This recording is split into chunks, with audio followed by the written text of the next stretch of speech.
Je suis obligé de dire, voilà, comme ça c'est bon.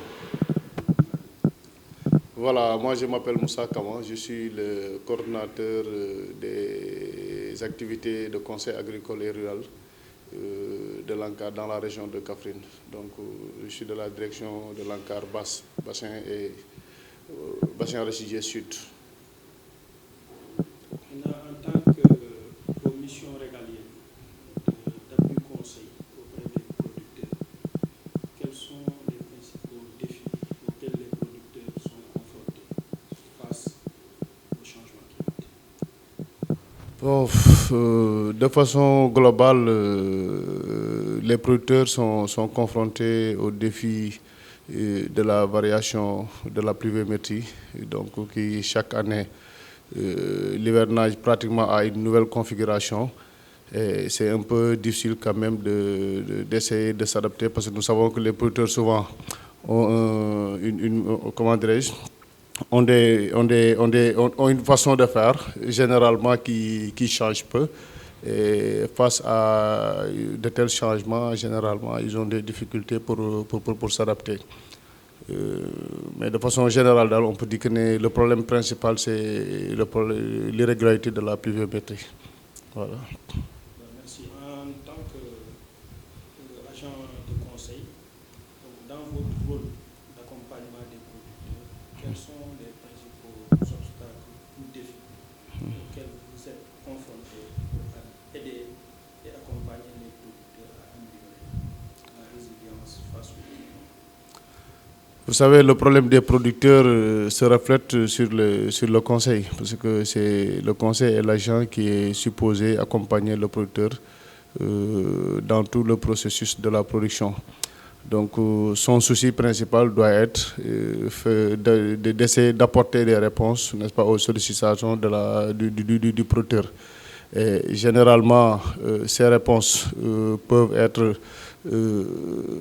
accessibles, des informations qui sont à sa disposition, comme aussi parfois ça peut être des informations qui ne sont pas à sa disposition. Et un technicien, s'il est interpellé sur des questions dont il n'a pas parfaitement la réponse, ça pose problème. Donc on peut dire de façon générale que souvent c'est ces contraintes. C'est ces contraintes que les agents ont, surtout face au changement climatique. L'agent, ils n'ont pas une certaine maîtrise, n'est-ce pas, des phénomènes, du phénomène de variabilité. Ils n'ont pas peut-être l'accès à l'information parfaite pour pouvoir donner des orientations aux producteurs. Ouais. Maintenant, toujours dans votre rôle, est-ce que vous avez un accès très facile à l'information climatique pour pouvoir, bien, est-ce que vous avez l'ensemble des capacités suffisantes pour comprendre un peu l'information climatique, si toutefois vous en avez accès, et comment vous préparez pour afin de conseiller les agriculteurs? Oui, l'information climatique dont nous disposons, c'est l'information parfois que nous pouvons disposer soit par le canal de la télé, des radios. Donc c'est des informations qui sont souvent véhiculées par la NOCIM, n'est-ce pas, à travers certains canaux dont nous pouvons avoir accès. Mais on n'a pas une plateforme ou en tout cas un support qui nous permet à temps réel de pouvoir disposer des informations climatiques. Donc généralement, l'information dont dispose l'agence, c'est l'information que peut disposer le producteur s'il, bien sûr, use des mêmes moyens que l'agent, à savoir regarder la télé, écouter le truc. Bon, ou peut-être par le biais des informations qui sont partagées par SMS à travers Jokalante. Bon, si ce n'est pas ça, il n'y avait pas autre support d'accès à l'information pour nous qui sommes agents. Et généralement, ça aussi, ça pose problème. Parce que je l'ai dit tantôt, l'interpellation est directe. Si parfois, quand vous êtes interpellé, vous n'avez aucun moyen où il faut aller voir, il faut que j'appelle ou bien il faut que je fouille dans les trucs pour pouvoir disposer de l'information afin d'orienter le producteur, là, ça pose de sérieux problèmes. Voilà. Donc, apparemment, vous avez participé à un atelier pratiquement de 8 jours. Pensez-vous que ce programme de formation a-t-il amélioré vos compétences et vos connaissances pour accompagner ces? Évidemment, je dirais même pas améliorer, mais même bouleverser. Que vraiment, ça, c'est parce que quand même, au sortir de cette formation, nous avons d'abord une autre façon de voir, d'analyser les informations. Et nous avons aussi une autre façon de comprendre, je peux dire la façon réelle de comprendre les choses. Il y a beaucoup de termes, beaucoup de concepts qui au sortir de cette information, la compréhension change de façon totale. Et là, on dit que nous sortons vraiment renforcer des capacités afin de pouvoir mieux comprendre et mieux expliquer, mieux donc apporter des réponses aux interpellations des producteurs qui sont nos cibles potentielles. Pensez-vous que les connaissances et les compétences que vous avez acquises au cours de cette formation vous donneront à jouer votre rôle plus efficacement et dans les agriculteurs à prendre des décisions éclairées sur leurs exploitations agricoles et à s'adapter aux questions liées au changement? Ça, on pense même pas, on est plus que certain maintenant de pouvoir, comme je l'ai dit tantôt, comprendre, analyser, interpréter l'information climatique. Et à partir de ce moment, donc, on est tout à fait apte à fournir en tout cas des orientations qui sont aussi des conseils pour pouvoir mieux guider le producteur à prendre des décisions éclairées, n'est-ce pas, face aux différentes contraintes dont ils ont toujours été faire face, à savoir les variations climatiques, l'irrégularité des saisons. Donc là, je pense à partir de ce moment, nous qui sommes agents, nous nous sentons vraiment prêts à pouvoir guider les producteurs à faire face à ces défis des changements climatiques ou des variations de facteurs climatiques. Maintenant, de manière spécifique, quelles sont les décisions pour lesquelles vous vous sentez plus à l'aise, même pour les aider? D'abord, sur la configuration de l'hivernage, donc par rapport aux prévisions, on est maintenant capable de conseiller les producteurs sur le choix des variétés, sur aussi la définition en tout cas du calendrier cultural, et également aussi des périodes de semis. Parce que ça, c'est des éléments que vous obtenez à partir de l'analyse ou l'interprétation de certaines informations climatiques. Les agences se sentent maintenant à l'aise pour pouvoir dire que voilà, il faut prévoir un hivernage précoce, un hivernage tardif, ou voilà, comme on a l'habitude de dire, normal à modéré. Et à partir de ces informations, n'est-ce pas, l'agent peut orienter le producteur vers le choix de certaines variétés, vers aussi le choix de certaines certaines culturales, de certaines spéculations même, si j'ose dire. Ouais. En termes de rappel, est-ce que vous pouvez revenir un peu sur les modules de formation que vous avez reçus?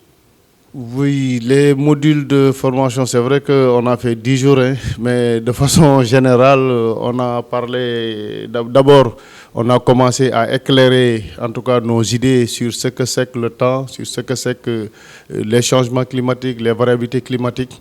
Donc, ouais, les connaissances de base pour mieux comprendre, parce que beaucoup d'entre nous peut-être ne faisaient pas, faisaient l'amalgame, ou en tout cas faisaient les trucs, la confusion entre changement climatique et variabilité climatique. Maintenant, c'est tout à fait clair. Chacun de nous, n'est-ce pas, comprend mieux ce que c'est que les changements climatiques, ce que c'est que les variabilités temporaires, tout ça, saisonnières. Donc c'est clair. Et puis tous les éléments de base, les pistes d'analyse aussi, les supports qu'il faut utiliser. Donc on a vu aussi à partager des supports comme MapRoom avec l'ANOCIM.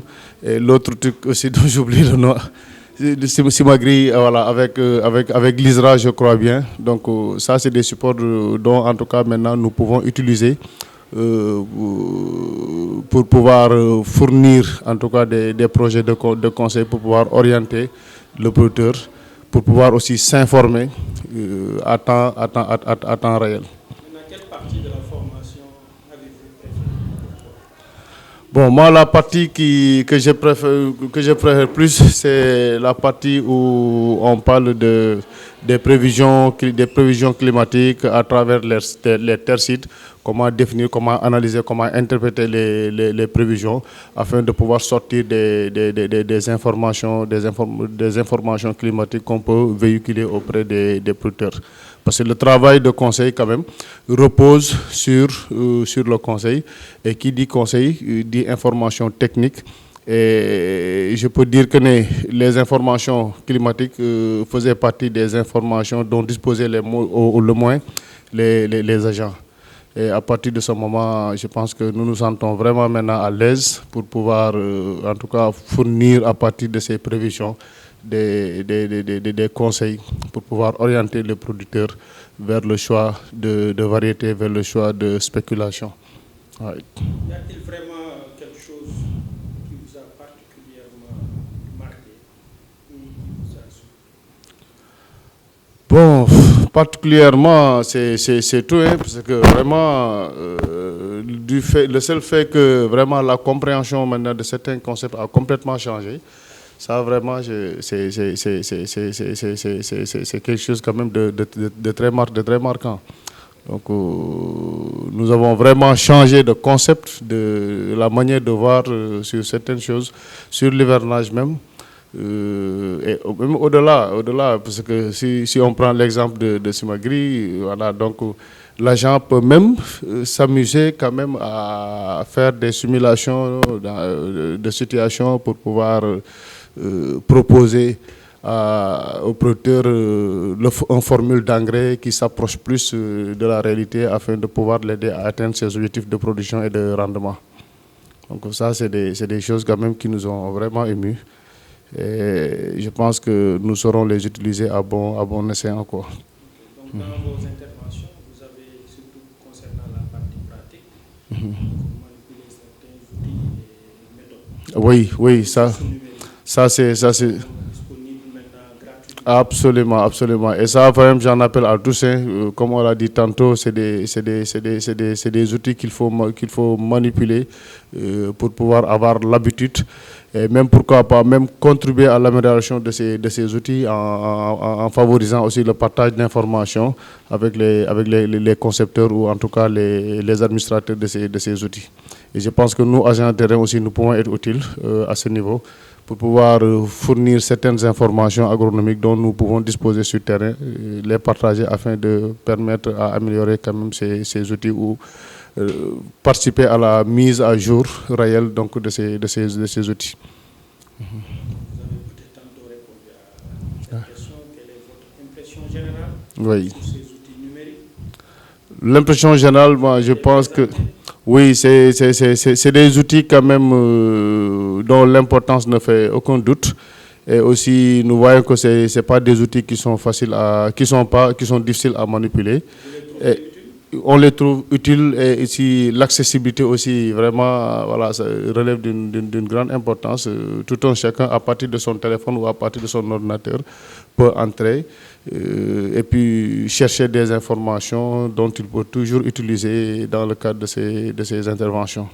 Prévoyez-vous de les utiliser dans le futur? Bien sûr, d'ailleurs j'en appelle même, oui, j'en appelle et là il faut beaucoup, j'insiste beaucoup même au niveau, parce que peut-être nous-mêmes on peut dire que nous sommes au niveau de la coordination, mais quand même là nous insistons en tout cas à notre niveau, au niveau des agents pour pouvoir essayer de les utiliser très souvent parce que c'est des outils qui sont utiles et à force de les utiliser aussi on parvient à avoir à s'améliorer lui-même, pouvoir en tout cas mieux conseiller. Donc voilà, donc moi je pense que c'est un appel que nous devons faire et je pense que tous ont compris l'importance de ces outils. Voilà, donc à ce niveau, voilà. En tant qu'agent d'appui conseil, vous avez bénéficié de cette formation. Maintenant, pensez-vous que davantage d'agents de conseil devraient être formés sur ces sujets et compétences? Oui, je pense que nous, à notre niveau même, notre responsabilité, c'est d'essayer de voir comment partager l'information avec les collègues qui n'ont pas eu, en tout cas, la chance de participer à cette séance de renforcement de capacité. Bon, à ce niveau, peut-être, voilà, que ce soit en interne ou bien peut-être voir avec les partenaires qui peuvent nous appuyer à partager l'information aussi bien avec nos collègues avec nos collègues de l'ANCAR, mais aussi avec nos autres collègues des autres agents de développement et même avec les organisations de producteurs qui sont, en tout cas, dont certains sont bien outillés et disposent de ressources humaines quand même capables de pouvoir utiliser ces outils afin de mieux donner une orientation. Donc, en tant que participant, avez-vous des recommandations d'amélioration pour ce programme? Oui, les recommandations, bon, on les a vues, et même dans l'utilisation, on a vu quelque part qu'il y a des choses à parfaire. Je pense l'exemple, je peux donner juste un exemple. Hein, quand, oui, voilà, avec MAPROM par exemple, si on va au niveau commune, on voit que l'information n'est pas accessible dans certaines communes, parce qu'il y a certaines communes qui ne sont pas localisées dans des arrondissements. Et puisque il faut obligatoirement choisir l'arrondissement avant d'aller à la commune, si je prends l'exemple de la commune de Kaolack, donc on peut pas disposer de l'information. Donc ça, je pense que le concepteur donc on va essayer de voir comment régler ces problèmes afin de permettre de disposer de l'information dans toutes les communes, donc sur toute l'étendue du territoire. Il y a également, au fur et à mesure qu'on va utiliser, donc on va s'apercevoir, parce qu'il n'y a aucun module qui est parfait à 100%, donc l'amélioration c'est au fur et à mesure. Et nous, agents de terrain, nous pouvons bien contribuer à travers le partage d'informations à améliorer ces outils. Avez-vous des réflexions finales que vous aimeriez partager? Bon, pour le moment, je pense que l'urgence ou l'importance, c'est d'abord de pouvoir partager au maximum possible avec les collègues, parce que nous sommes, en tout cas en ce qui concerne ANCAR, nous étions juste une dizaine de participants. Et je pense que c'est nécessaire quand même de voir quelle stratégie mettre sur place afin de permettre le partage ou la démultiplication de cette formation auprès des autres. Et peut-être là, nous appelons le projet ECRA aussi à accompagner le processus de démultiplication afin que nos autres collègues aussi puissent vraiment disposer de connaissances et aussi de ces outils pour pouvoir aussi améliorer leur mode d'intervention. Quelles sont vos réflexions finales sur le programme en termes de soutien à l'adaptation climatique au Sénégal? Oui, d'abord, nous allons réfléchir d'abord sur comment contribuer à travers la remontée d'informations, parce que quand même l'ANCAR a un maillage territorial un peu important et nous pensons que ce dispositif pourrait être utile quand même, n'est-ce pas, à améliorer ces outils à travers le partage d'informations. Et sur ce, peut-être il y aura une collaboration avec la direction, peut-être que voilà, qui vont définir les modalités de collaboration afin de pouvoir permettre aux agents de contribuer au processus d'amélioration de ces outils. Voilà. C'est moi qui vous remercie. Merci beaucoup.